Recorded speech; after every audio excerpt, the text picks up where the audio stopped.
أعوذ بالله من الشيطان الرجيم بسم الله الرحمن الرحيم معزز سامعین کرام مصلیان کرام و خواتین و مستورات،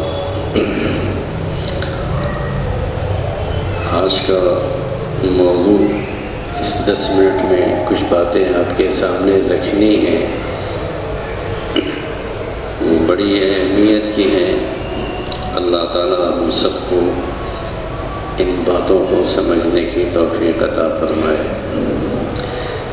وہ سنن و نوافل اور اس کی اہمیت، فرائض کے علاوہ سنتوں کی اور نفل کی، تسبیحات کی، ذکر و اذکار کی کیا اہمیت ہے،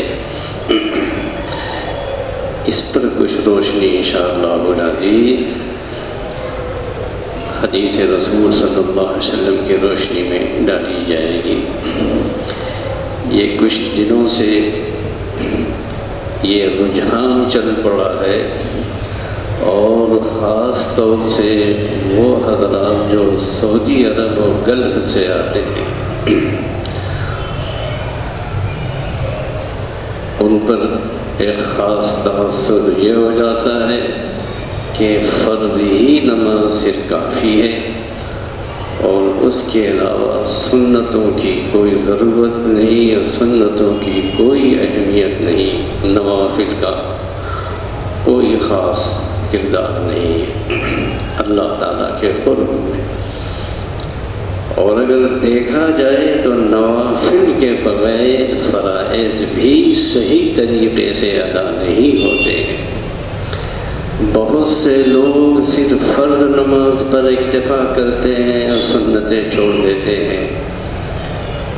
یہ بات درست ہے کہ قانون شریعت کی روح سے انہوں نے ترک فرض کا گناہ نہیں کیا، یعنی فرض چھوڑنے کا گناہ تو نہیں کیا، لیکن نماز سے پہلے اور نماز کے بعد کی سنتیں اور نوافل در حقیقت فرائض کی تکمیل کے لیے ہیں، ان کے بغیر اللہ تعالیٰ کے ساتھ تعلق پیدا نہیں ہوتا۔ حدیث قدسی ہے، یہ بات ایسے ہی نہیں کہی جا رہی، حدیث قدسی ہے۔ حدیث قدسی کی تعریف یہ ہے کہ جناب رسول اللہ صلی اللہ علیہ وسلم کو اللہ تعالیٰ نے کوئی بات براہ راست بتائی ہو، اس کو کہتے ہیں حدیث قدسی، کہ بندہ نوافل کے ذریعے میرا قرب حاصل کرتا رہتا ہے، یہاں تک کہ میں اس کی آنکھ بن جاتا ہوں جس سے وہ دیکھتا ہے، میں اس کے کان بن جاتا ہوں جس سے وہ سنتا ہے، میں اس کے ہاتھ بن جاتا ہوں جس سے وہ پکڑتا ہے۔ فارسی کا ایک مصرع ہے، من تو شدم تو من شدی تاکس نگویت بادر دی من دیگرن تو دیگری۔ اتنا اللہ تعالیٰ سے ان نوافل کے ذریعے، سنتوں کے ذریعے، تسبیحات و اذکار کے ذریعے اللہ سے قرب ہو جاتا ہے، ایک خاص مقام پر بندہ پہنچ جاتا ہے۔ پتہ نہیں اقبال، علامہ اقبال علیہ رحمہ کا آپ نے نام ضرور سنا ہوگا۔ ان کا ایک شعر ہے، یاد آیا کہ مومن کی شان کے بارے میں انہوں نے کہا ہے وہ شعر، ہاتھ ہے اللہ کا بندے مومن کا، ہاتھ ہے اللہ کا بندے مومن کا، غالب و کار افری کار کشا کار ساز۔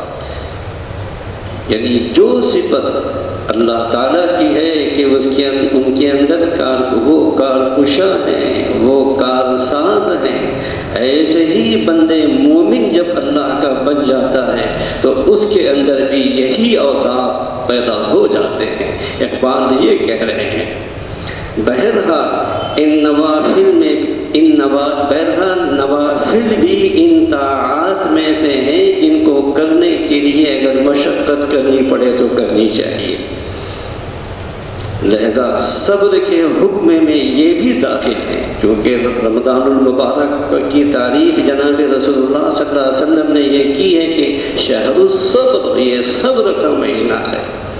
اس لیے جو نوافل جناب رسول اللہ صلی اللہ علیہ وسلم سے مسنون ہیں اور منقول ہیں، ان کو ادا کرنے کی پوری کوشش کرنی چاہیے۔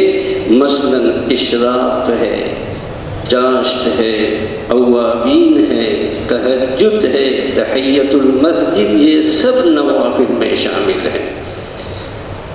اگر یہ نہیں ہو سکتا تو کم از کم اب تو فرض کے بعد جو ضروری سنتیں ہیں اسی کے لالے پڑے ہوئے ہیں، اسی کو ادا کر دیجیے تو انشاءاللہ تعالی اللہ تعالیٰ سے سچا تعلق ہوگا اور نمازوں میں رنگ پیدا ہوگا۔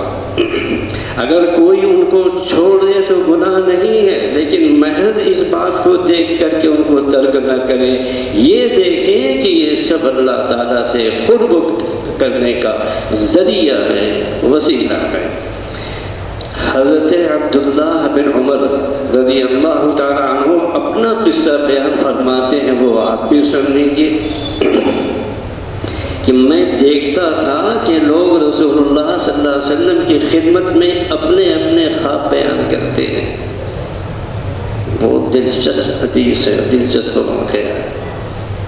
حضرت عبداللہ بن عمر یعنی سیدنا فاروق اعظم کے صاحبزادے، یہ صرف صاحبزادے نہیں تھے، صاحبزادگی نہیں تھی، حضرت ابن عمر کا مقام تھا غایت درجہ عابد زاہد، اللہ سے ڈرنے والے۔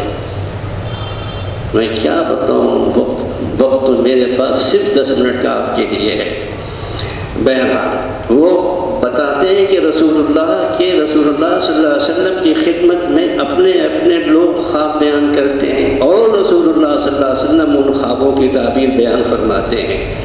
عام طور سے رسول اکرم صلی اللہ علیہ وسلم کا معمول تھا کہ فجر کی نماز کے بعد صحابہ کرام رضوان اللہ علیہم اجمعین کی جانب رخ کر کے بیٹھ جاتے تھے، ان سے پوچھتے تھے آج رات تم میں سے کسی نے کوئی خواب دیکھا ہو تو بتاؤ۔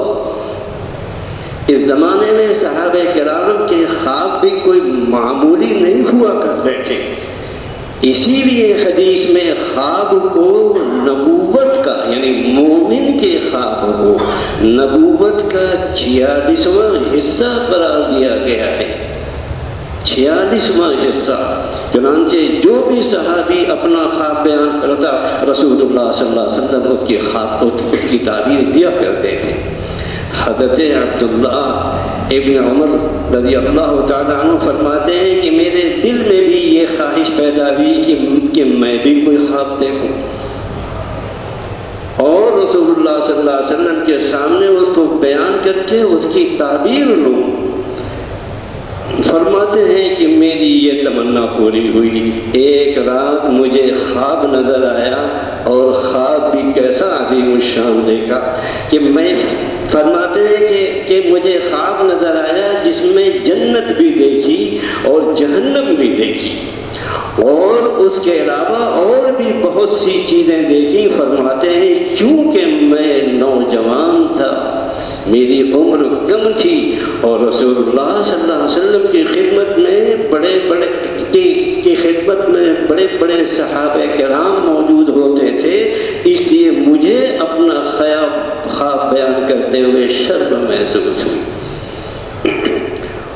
چنانچہ اس لیے میں نے اپنی بہن جو جناب رسول اللہ صلی اللہ علیہ وسلم کی اہلیت تھی حضرت حفصہ رضی اللہ عنہ ام المومنین سے کہا کہ آپ میرا یہ خواب رسول اللہ صلی اللہ علیہ وسلم کی خدمت میں بیان کر دیں۔ حضرت حفصہ رضی اللہ تعالی عنہ نے رسول اللہ صلی اللہ علیہ وسلم سے ان کے خواب کا تذکرہ کیا تو آپ نے ان کا خواب سن کر کے فرمایا کہ نعم الرجل عبد اللہ لو کان یصلی باللیل، نعم الرجل عبداللہ لو کان یصلی باللیل۔ عبداللہ بن عمر بہت اچھا آدمی ہے، کاش کہ وہ رات کو بھی نماز پڑھا کرتا۔ اللہ کے سامنے تہجد کی نماز پڑھتا، نفلیں پڑھتا بہترین آدمی ہے۔ حضرت حفصہ رضی اللہ عنہ نے یہ بات حضرت عبداللہ بن عمر کو بتائی کہ میں نے تمہارا خواب رسول اللہ صلی اللہ علیہ وسلم کو سنایا تھا اور آپ نے خواب سن کر یہ فرمایا ہے۔ دیکھیے رسول اکرم صلی اللہ علیہ وسلم نے یہ نہیں فرمایا کہ رات کی نماز پڑھنا فرض ہے یا واجب ہے، مگر اس بات کی طرف اشارہ بھی کر دیا کہ فرائض اور واجبات کو پورا کرنے کی وجہ سے تم اچھے تو ہو، لیکن تمہاری مکمل اچھائی اور اللہ تعالیٰ سے مکمل قرب اس وقت ہوگا جب تم رات کو اٹھ کر کے نمازیں پڑھو گے۔ ایک بھوک سے دل میں اٹھتی ہے، ایک درد سا دل میں ہوتا ہے جب ساری دنیا سوتی ہے، میں رات کو اٹھ کر روتا ہوں۔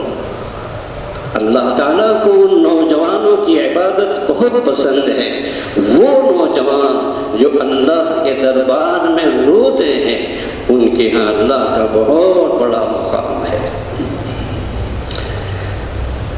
عبداللہ بن عمر رضی اللہ تعالی عنہ چونکہ صحابی تھے، اس لیے رسول اللہ صلی اللہ علیہ وسلم کا ادنا سا اشارہ بھی حکم کا درجہ رکھتا تھا۔ اس لیے فرماتے ہیں کہ جس دن حضرت حفصہ رضی اللہ عنہ نے مجھ سے یہ بات کہی، اس دن کے بعد زندگی بھر مجھ سے رات کی نماز یعنی نماز تہجد قضا نہیں ہوئی۔ اللہ تعالیٰ ہم سب کو نوافل اور سنتوں کو پڑھنے کی اور ان اذکار و تذکیرات کو کرنے کی توفیق عطا فرمائے۔ ہم یہ کہہ کر نہ چھوڑیں، اس بحث و مباحثہ کو چھوڑ دیجئے جو یوٹیوب پر آج کل پھیلا دیا گیا ہے، اور یوٹیوبر نوجوان سب کے سب محقق ہو رہے ہیں۔ یہ نہ جائے تو وہ نہ جائے تو تراویح ثابت نہیں۔ ارے تم نے نوجوانوں کو مسجد سے نکال دیا، طاعت سے نکال دیا، اللہ کے سامنے رونے سے نکال دیا، گڑ گڑانے سے نکال دیا۔ تم کو یہ منظور ہے کہ نوجوان بازاروں میں پھریں، لیکن اللہ کے دربار میں 2 رکعت نماز پڑھ لیں، دعا کر لیں، تم کو یہ منظور نہیں ہے۔ اللہ تعالی ہم سب کو اس کی توفیق عطا فرمائے۔